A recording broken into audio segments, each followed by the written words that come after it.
हम जिस वक्त मकबूजा कश्मीर को पाकिस्तान के उस नक्शे का हिस्सा बना रहे थे, सऊदी अरब ने अपनी ये रकम वापस ले ली और हमने बेइज्जती के डर से खबर तक छुपा ली। चाइना से पैसे लेके आपको इनको देने पड़े, तो सफारती महाज में कामयाब किस तरह हुए? सऊदी अरब को नाराज कर देखें।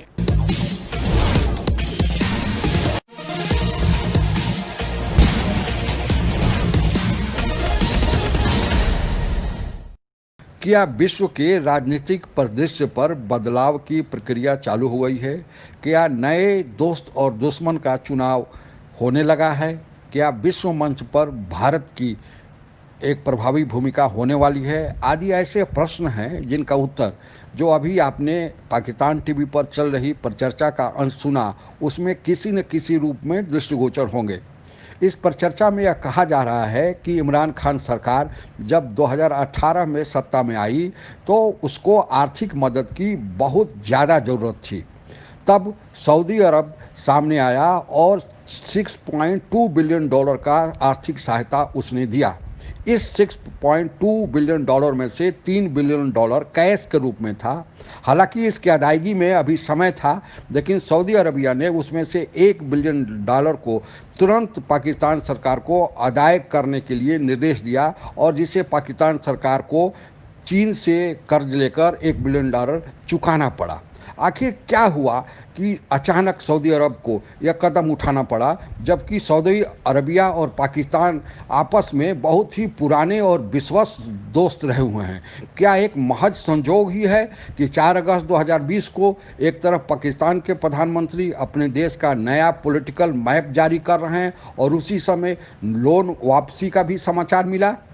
आदि इन प्रश्नों का जवाब हम इस परिचर्चा के अंत में ढूंढेंगे। आइए सुनते हैं आगे की परिचर्चा।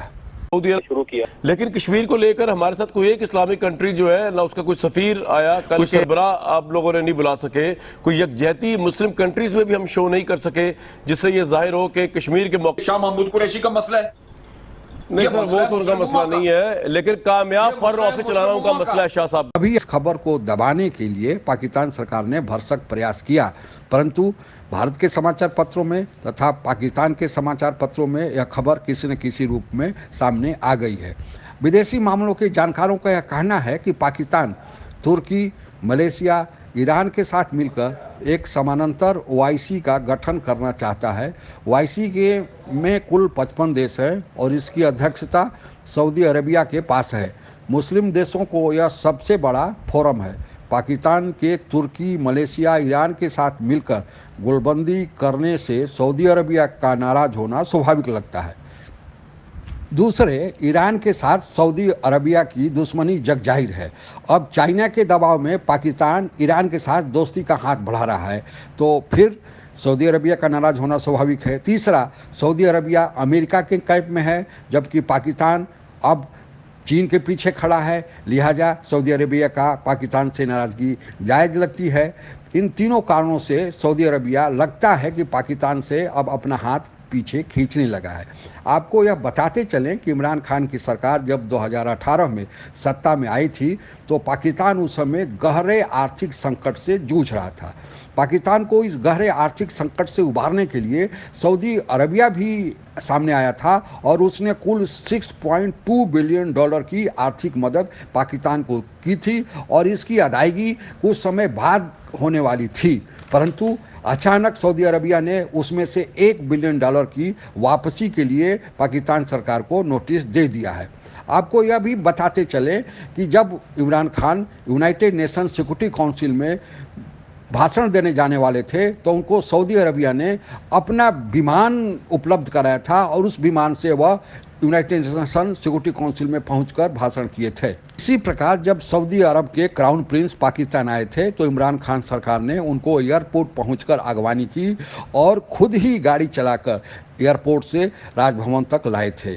जहां तक भारत और सऊदी अरबिया के संबंधों का सवाल है, भारत के साथ सऊदी अरब के हमेशा से प्रगाढ़ संबंध रहे हैं और जब से यह मोदी सरकार सत्ता में आई है तब से इस प्रगाढ़ता में और वृद्धि आई है।